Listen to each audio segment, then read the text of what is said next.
장면이 실제로 어떻게 묘사되어 있는지 혜성 씨가 한번 읽어주시겠습니다. 공주는 침대에 누워 개구리를 자기 옆에 놓는 대신 벽에다 퍽 하고 던져버렸습니다. 이제 나를 조용히 내버려 두게 될 거야, 이 징그러운 개구리야. 그러나 개구리는 죽어 떨어진 것이 아니었습니다. 개구리가 침대 위로 떨어지자 그곳에는 아름답고 젊은 왕자가 있었습니다. 왕자는 이제 공주의 사랑스러운 친구가 됐습니다. 공주는 약속했던 대로 왕자를 존중했으며 두 사람은 즐겁게 함께 잠들었습니다.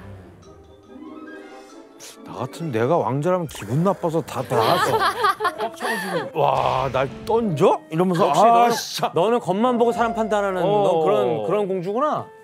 사실 이것은 아버지의 명령에 의해서 수동적으로 행동하던 공주가 자신의 의사와 결정에 따라 적극적으로 행동하는 모습으로 변화한 것을 의미하기도 합니다. 근데 이건 이 원작 그대로 아이들이 봐서는 되게 안 좋은 내용이네요. 폭력적이네요. 네, 그럴 수 있죠. 뭔가 폭력을 행사했을 때 뭔가 혜택을 얻는다면 그치. 되게 안 좋은 교훈이죠. 사실 약속을 지키지 않은 공주가 개구리가 왕자로 변하면서 뜻밖의 보상을 받는 이야기라는 점에서 그다지 교육적이지도 또 정당해 보이지도 않습니다. 예, 그런 맥락에서 개구리 왕자는 원형 그대로의 가공되지 않은 그림 형제 동화의 기본적인 성격을 아주 잘 보여주는 이야기라고도 할 수가 있을 겁니다. 마음에 안 드는 이야기. 그러니까 교수님, 이게 지금 딱 이것만 봐도 저희가 알던 보고 또 들었던 동화랑 내용이 완전 다르잖아요. 굉장히 새로운데 또 초판본엔 또 어떤 동화들이 있나요? 예, 이번에 소개할 동화에 대한 힌트를 몇 가지 알려드리겠습니다. 그림 형제가 초판부터 여러 차례 개정판을 내는 와중에도 절대로 빼놓지 않고 수록했었던 남다른 애정을 보였던 그런 동화입니다. 이 동화는 한 연구조사에서 독일 사람들에게 가장 잘 알려진 동화가 무엇인지 순위를 매겼을 때 1위를 차지한 동화라고 하고요. 혹시 어떤 동화인지 아시죠? 니키 씨가 아시겠네, 그러면. 백설공주 아닐까요? 예, 맞습니다. 바로 백설공주. 니키 씨. 외국 사람 많네요.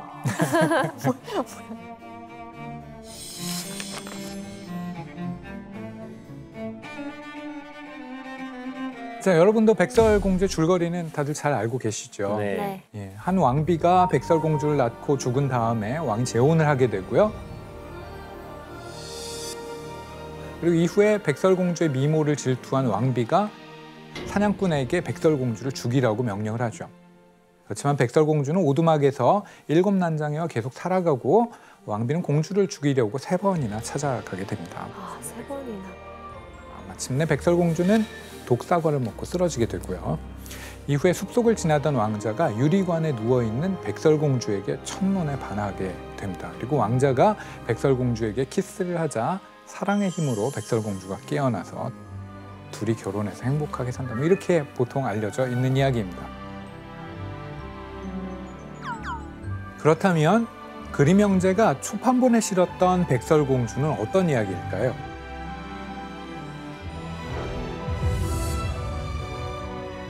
백설공주는 백설공주의 친엄마인 왕비가 바느질을 하다 손가락을 찔려 피를 흘리는 장면으로 시작하죠.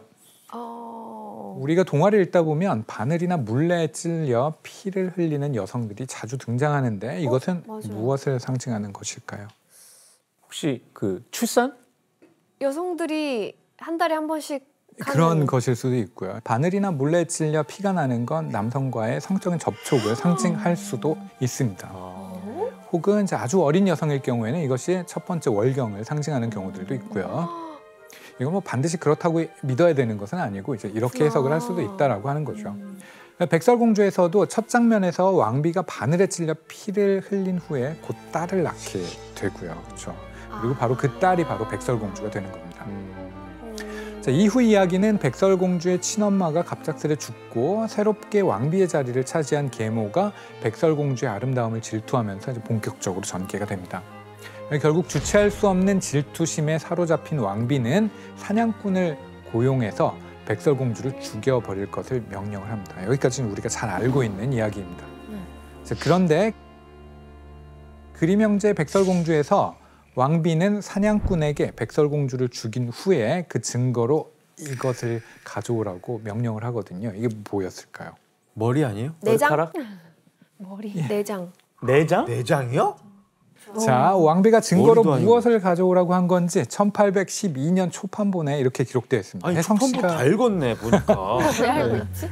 혜성 씨가 한번 읽어주실래요? 왕비는 사냥꾼을 불러 말했습니다. 백설공주를 숲으로 데리고 들어가 멀리 떨어진 인적이 드문 곳으로 가거라. 거기서 공주를 찔러 죽이고 그 증거로 내게 공주의 허파와 간을 가져와. 내가 소금 간을 해서 끓여 먹을 테니까.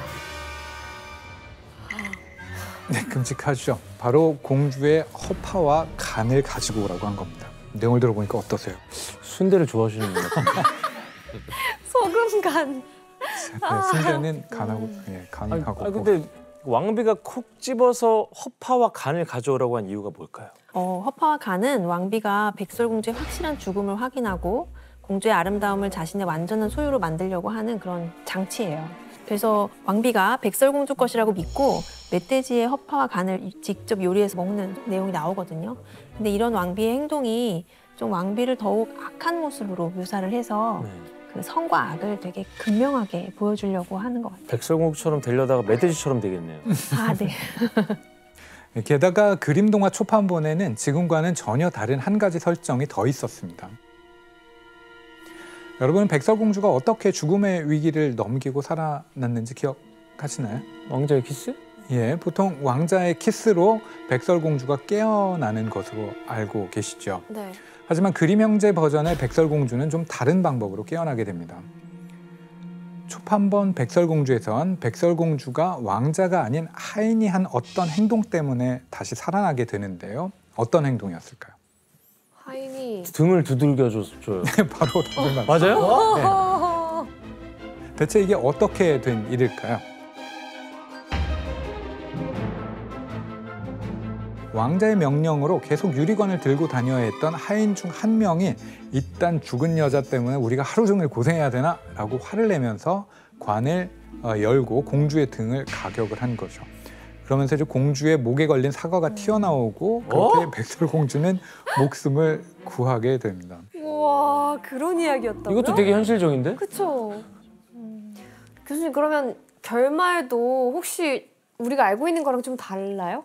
일반적으로 이제 백설공주의 결말은 백설공주와 왕자가 행복하게 사는 것으로 끝이 나죠. 네. 그런데 그림 형제 백설공주의 마지막 장면은 왕비가 석탄불에 시뻘겋게 달구어진 쇠신발을 신고서 쓰러져 죽을 때까지 춤을 추어야 하는 형벌을 받으면서 끝이 나게 됩니다. 그런데 형벌을 보면 무언가가 연상되지 않으시나요? 마녀사냥? 예, 바로 중세 시대의 역사적 마녀 처형 관습을 동화에 그대로 반영한 것이라고도 볼 수가 그 있습니다. 역사가 또 담겨 있구나. 우리가 알던 기존의 동화 내용하고 비교해 보니까 어떠신가요? 아름답지 않네요. 좀 뭔가 이렇게 뭔가 포장 같은 거 없고 되게 뭔가 그렇죠. 각색된 것보다 훨씬 리얼해요. 뭔가 근데 리얼하게끔. 사실은 나중에 바뀐 동화가 더 이상한 것일 수도 있어요. 아무리 그쵸. 여자가 예뻐도 죽었는데 시체에다가 가서 키스를 하는 것도 이상한 설정 아닌가요? 맞아.